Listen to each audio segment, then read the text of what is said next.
guys, welcome back to another episode. In this video, I'm going to let you know the ways to transfer your balance from another credit card to Bank of Queensland's credit card. So to do this procedure, you just have to follow the steps. Now, credit card balance transfer are typically used by consumers who wants to save money by moving high interest credit and debit to another credit card with a lower interest. Now, balance transfer credit card offers typically comes with an interest-free introductory period of 6 to 18 months, and though some are longer.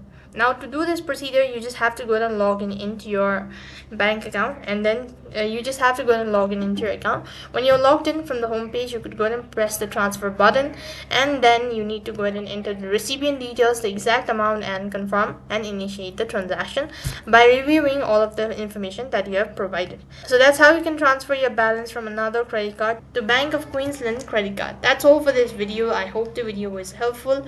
Make sure to like, share, and subscribe to our channel. Thank you for watching. See you in the next video.